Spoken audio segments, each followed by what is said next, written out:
जय हिंद दोस्तों, जय हिंद आप सभी को। मुकद्दर में क्या है इसे कौन जानता है। मुकद्दर में क्या है इसे कौन जानता है। पाल कर सपने दिलों के अंदर, पाल कर सपने दिलों के अंदर जो रातों से लड़ता है।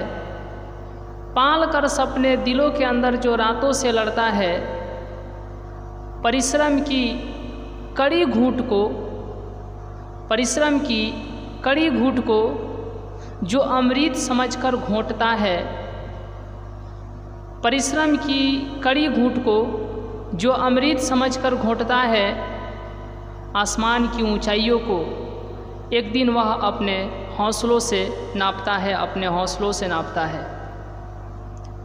तो इसी के साथ हम लोग अपने क्लास को स्टार्ट करेंगे, क्योंकि दोस्तों आज घड़ी आपका है लेकिन समय किसी और का होने वाला है। लेकिन आप अपने मेहनत के बल पर ये साबित कर देंगे कि आने वाला कल में घड़ी किसी और का और समय आपका होगा।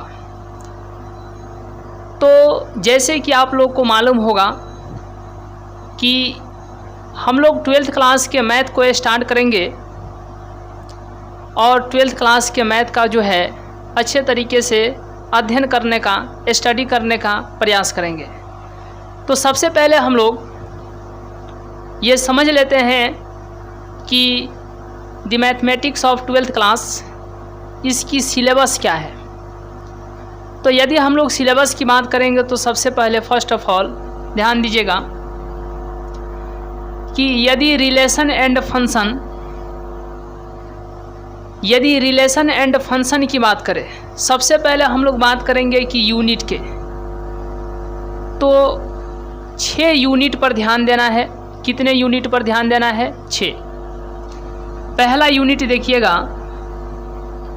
पहला यूनिट क्या है? Relations and functions. और दूसरा यूनिट क्या है? अलजेब्रा है। तीसरा क्या है? कैलकुलस है। और उसी तरीके से चौथा जो है वेक्टर एंड 3 डायमेंशनल ज्योमेट्री है। लीनियर प्रोग्रामिंग यानी जिसको रैखिक प्रोग्रामन कहा जाता है। 5 में क्या है? तो लीनियर प्रोग्रामिंग है। उसके बाद में क्या है? लास्ट जो है छठा प्रोबेबिलिटी है। जैसे कि आप लोग को मालूम है कि 12th क्लास के यदि हम लोग बात करें तो आपको जो है कितना 100 नंबर का जो है तैयारी करना है। 100 नंबर के मैथ्स पूछे जाते हैं, ये आपको मालूम है। तो इसको जो है 6 यूनिट में जो है डिवाइड किया जाता है, जो कि पहला यूनिट है रिलेशन एंड फंक्शंस। यहाँ से जो है आपको 10 से 12 नंबर के प्रश्न जो है पूछे जाते हैं लगभग, जिसमें एनसीईआरटी का चैप्टर फर्स्ट और चैप्टर सेकेंड आता है। फर्स्ट का नाम है संबंध एवं फलन और सेकेंड का नाम क्या है? प्रतिलोम त्रिकोणमितीय फलन है। वहीं यदि हम लोग सेकेंड यूनिट की बात करें तो दूसरा यूनिट है अलजेब्रा। यहाँ से लगभग 13 से 14 नंबर के प्रश्न जो है एग्जाम में पूछे जाते हैं। और इस अलजेब्रा के अंतर्गत यदि एनसीईआरटी की चैप्टर की बात करें तो एनसीईआरटी का चैप्टर तीसरा आता है जिसका नाम क्या है? आव्यूह। और एनसीईआरटी का चैप्टर चौथा आता है जिसका नाम है सारणिक। तीसरा यूनिट बहुत इम्पोर्टेंट है जिसका नाम क्या है? कैलकुलस, जिसको हम लोग हिंदी में कलन कहते हैं। और इसका अंतर्गत एनसीईआरटी का चैप्टर 5वां आता है, 6ठा आता है, 7वां आता है, 8वां आता है, 9वां आता है। और ये सब चैप्टर के जो है नाम है। चौथा यूनिट है जिसका नाम है वेक्टर एंड 3 डायमेंशनल ज्योमेट्री। यहाँ से जो है आपको 17 नंबर के प्रश्न पूछे जाते हैं। 17 से 18 नंबर के प्रश्न पूछे जाते हैं, कभी कभी 20 नंबर भी हो जाते हैं। और कैलकुलस से 44 नंबर के प्रश्न पूछे जाते हैं और यहाँ से 17 से 18 नंबर के प्रश्न पूछे जाते हैं। ठीक है। जिसमें एनसीईआरटी का चैप्टर 10 आता है जिसका नाम है सदिश बीजगणित, और एनसीईआरटी का चैप्टर जो है 11 आता है जिसका नाम है त्रिविमीय ज्यामिति। यदि हम लोग यूनिट नंबर 5 की बात करें तो इसका नाम क्या है, लीनियर प्रोग्रामिंग। इसमें जो है एनसीईआरटी का चैप्टर जो है 12 आता है जिसका नाम क्या है, रैखिक प्रोग्रामन, और लास्ट यूनिट जिसका नाम क्या है, तो प्रोबेबिलिटी है। यहाँ से जो है 10 नंबर के प्रश्न पूछे जाते हैं। लीनियर प्रोग्रामिंग से जो है 6 से 8 नंबर के प्रश्न पूछे जाते हैं, कभी कभी 8-9 इस तरीके के, यानी लगभग 8-9 नंबर के प्रश्न पूछे जाते हैं। अगर सिलेबस के पॉइंट ऑफ व्यू से देखा जाए तो 6 से 7 नंबर के प्रश्न पूछे जाते हैं लीनियर प्रोग्रामिंग से, ठीक है। और छठा क्या है यूनिट, प्रोबेबिलिटी है। यहाँ से लगभग 10 से 11 नंबर के प्रश्न पूछे जाते हैं, और इसके अंतर्गत एनसीईआरटी का चैप्टर जो है 13 आता है जिसका नाम क्या है, प्रायिकता नाम है। और 10th क्लास में आप लोगों ने प्रोबेबिलिटी यानी प्रायिकता को पढ़ा भी होगा, स्टैटिक्स एंड प्रोबेबिलिटी, ठीक है। तो 10 नंबर, 13 नंबर, 44 नंबर और 17 नंबर, फिर 6 number, 10 number, 13 number, total calculate कीजिएगा तो आपको जो है 100 नंबर का जो है मैथ्स की तैयारी हो चुकेगा। अब यहाँ पर ध्यान दीजिएगा कि इसमें जो है ऑब्जेक्टिव आपसे पूछे जाते हैं 50 नंबर के, शॉर्ट आंसर क्वेश्चन पूछा जाता है आपके जो है 30 नंबर के, ठीक है, और लॉन्ग आंसर क्वेश्चन पूछा जाता है आपको 20 नंबर के। तो 50, 20, 50, 30, 80 और 20 100 नंबर के हो गया, ठीक है।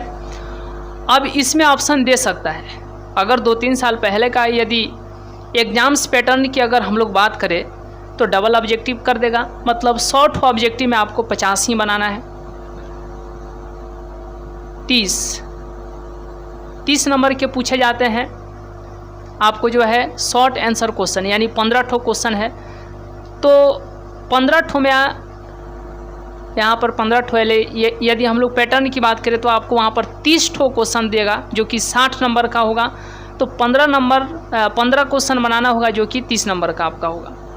और लॉन्ग आंसर क्वेश्चन की बात करें तो 8 ठो यानी 8 आपको जो है क्वेश्चन दे देगा, ठीक है, ऑप्शन के तौर पर जो हम बात कर रहे हैं। और वहाँ से जो है आपको 4 ठो बनाना होगा जो कि 20 नंबर हो गया, ठीक है।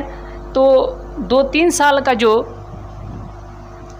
पिछले यदि एग्ज़ाम की पैटर्न की बात करें उस पर यदि हम लोग चलेंगे तो ऑब्जेक्टिव भी डबल रहेगा, शॉर्ट आंसर क्वेश्चन भी डबल रहेगा और लॉन्ग भी आपको जो है डबल रहेगा, ठीक है। तो 100 नंबर के जगह पर जो है आपको 200 नंबर का पूछा जाएगा, लेकिन 100 नंबर का जवाब देना है, ठीक है। अब देखिए डबल वाला ये समझना है, ये हो जाएगा 10 नंबर का है तो ये हो जाएगा 20 नंबर का लगभग, ये हो जाएगा 26 नंबर का, ये हो जाएगा 88 नंबर का। डबल पर हम बात कर रहे हैं, जो कि पिछले 2-3 साल का जो पैटर्न रहा है उस पर हम बात कर रहे हैं। ये 17 का है तो डबल कर दीजिए 34 नंबर का हो जाएगा। ये कितना का हो जाएगा, 6 का है तो डबल कर दीजिए 12 का हो जाएगा। ये 10 का है, डबल कर दीजिए 20 का हो जाएगा। तो अब आपको जो है ये सोचना है कि इसमें किस चैप्टर को जो है यानी किस टॉपिक को, किस यूनिट को जो है स्टार्ट किया जाए जो कि एक अच्छे तरीके से जो है तैयारी हो जाए।